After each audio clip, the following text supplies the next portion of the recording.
Well, good morning, ladies and gentlemen. When I was approached to discuss the case for a board mandate, I asked myself a number of questions. I first asked myself why, then I asked myself why now, and then I asked myself if it was a duplication of what already exists in auto companies, because I think some people may think that it does exist. I'm going to address each of these questions in turn. I have to say, if I hadn't been satisfied with the answers that I got, I wouldn't be standing here now being an advocate for the work that's being done by the Good Governance Forum and Tomorrow's Company. As Tony kindly said, I've been an executive CEO, a non-executive director or chairman of numerous quoted companies, government-owned businesses in the past, and a business school. In no case when I've joined any of them have I been able to go through a board mandate to review. I've had an induction program, I've had lengthy meetings with a lot of people, I've been given piles and piles of paper to read, some of it helpful, some not so helpful, but none of this gave me the succinct and essentially distinct personality of the organisation, which is what Professor King was talking about, and I found his remarks very, very interesting really, because a lot of the boards I sit on, you would have a job to get everybody to agree on those key issues that he was talking about. It's come to me more recently in the case of recruitment, because I've had to recruit an awful lot of people over the last year or two onto boards on which I sit as chairman, or in the case of one company, I've had to recruit a CEO and a CFO in the space of 12 months and get them inducted. That is about the most risky sort of combination you can ask for as a chairman, and we put enormous effort into it. And it was during my discussions with Tony that I realised a lot of the effort that I put into all this in terms of recruitment of those two people would have been so much easier had we had a board mandate. This was at the jewellery business I chair, which is the biggest retail jeweller in the world. It's called Signet. The history of Signet is it used to be Gerald Ratner's old empire, so you probably remember some of the wonderful comments that Gerald made in the early 1990s, which got him fired from the place. It was a company that had a lot of problems. In the late 80s, Gerald expanded into the United States and geared up his balance sheet enormously just before the recession hit. And when the recession hit, he found himself in a terrible financial mess with the company. So the company went through a massive restructuring exercise in the 1990s. Gerald left, different management came in, and they worked very hard to turn the place around. I joined that board 5 or 6 years ago, and again, there was no board mandate. I had a long discussion with a lot of people. I come from a financial services background. I'm not really into bling, so I wasn't quite sure what I had to offer. But I said to them that I thought they had a big strategic issue with the business, which I thought I could help them solve, and that was the fact that this was still a UK-listed company. It was a sterling-dominated company, and yet actually the business was getting bigger and bigger in the States while it was stagnant in the UK. So we were getting more and more of our sales in dollars. All our purchases of gold, diamonds, it was all in dollars. So we had a massive dollar business, which yet we were quoting sterling. So we had massive exchange rate differences, which moved the P&L and balance sheet all over the place each year.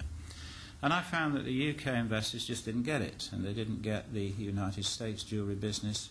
And it seemed to me that unless we became a US company, we wouldn't really succeed. So I suggested to the board that we ought to try and move ourselves across the water. And that would take time, because first we'd need to go into dollar accounting, and then we'd probably have to find ways of shifting the shareholder base so I could get an enormous vote, which is what you need to re-domicile your business outside the UK. And we set about this in a fairly logical way, and eventually we got there, and we domiciled ourselves just before the recession hit. We got a pretty good business. It was growing massively quickly in the States through the opening of new stores. And then when the recession came, jewellery sales fell off a cliff just before Christmas, which is our peak season. It's a bit like selling fireworks to jewellery business. You've got one time of the year when you make your profit. And that really sort of messed us up. So we had a very keen look at the balance sheet to make sure we didn't nosedive into the situation they'd had in the early 90s. We did some refinancing. We cut costs, we cut capital expenditure, we cut staff. And we ran the place for cash for 2 years. And it's actually incredibly strong business now. It's got no borrowing whatsoever. It's doing very well in the States, not quite as well here because we still seem to be in recession, at least in the retail sector. And it was a good business. However, we did make one horrible mess. We didn't get recruitment of CEO and CFO replacements right within the business. So I found myself with the probability that we're going to have to recruit these two people.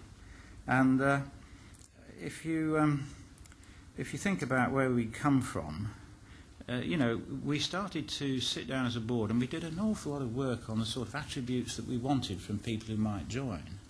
And when I started talking to Tony, I realised that all these attributes we were writing down, it was the sort of thing that would go, in my view, into a board mandate. You know, we're a cautious business. We don't go and bet the place. We don't want to use a highly geared balance sheet.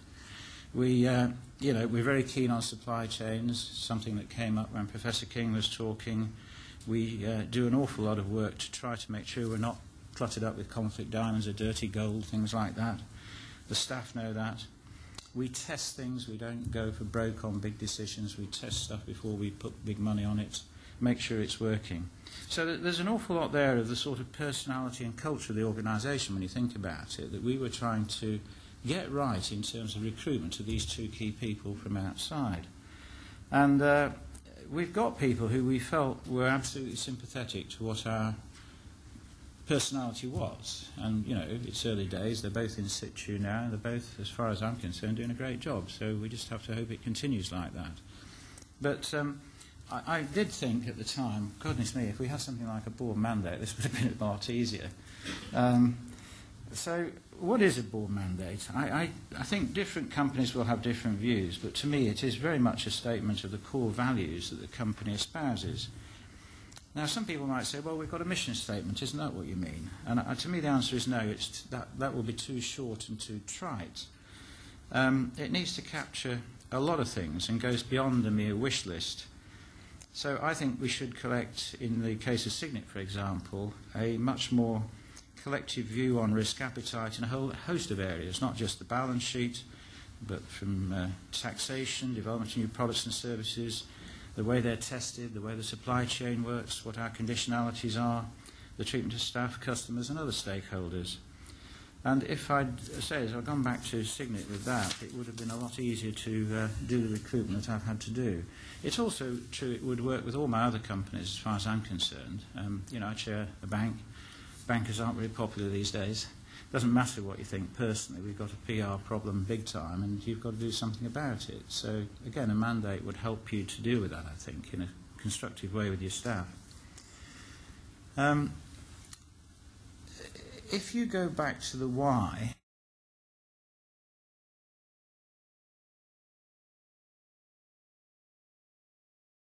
some media about that. And whilst we haven't had much in the way of the large corporate scandals that we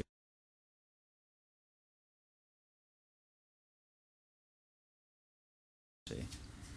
So if you have, as happened at Prudential recently, a CEO coming up with a transformational deal, if that had been written into a board mandate, I suspect the board would have had a lot more debate over the timing, over how they were going to treat investors, whether they were going to have a big sell or a hard sell, or what it actually meant, because I've never seen anything so messed up in my life. I mean, it just doesn't make sense. If you think about the problems of GE with its cash mounting, which rather disappeared rather quickly, what on earth was that board doing? Betting, you know, money from a cash mountain from a solid business that had been created over a long, long period of years with a good reputation on sort of dot-com nonsense, as it turned out to be. You know, you've got to have something that keeps you with your moral compass, I think, in a business, and I think a mandate would help do that.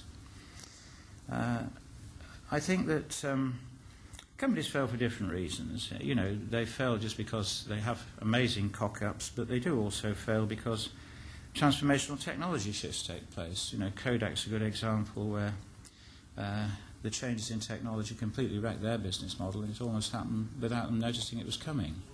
And you have to say that if they had a board mandate, then some of the reviews of the risk of technological shift might have been more regularly reviewed by the board and prevented that happening. A mandate, to me, is a way of providing a board reference point, a compass, and it does need to be dynamic. I don't think it's something that's always static. It will shift over time. But any change should be made for the right reasons and after thorough discussion at the board, in my view. Well, why now? Every time we have a corporate failure, I suppose the temptation for politicians is to legislate change. And I've always preferred the British method of voluntary codes in corporate governance to the legislative route that's taken in the States. You know, we've had Sarbanes-Oxley, we've now got Dodd-Frank. Both of them have huge unintended consequences and costs. And I think voluntary codes are a far better way of dealing with it if you can. So I think, given Professor King's statement that the world is changing for all sorts of reasons and different expectations are emerging all over the place, whether it's from shareholders or whatever, I do think that it is an appropriate time now to be doing this. The Astronomer Royal, I think, predicted that the Earth and human race only has about a 50-50 chance of surviving the next 100 years, which is quite a staggering comment to me.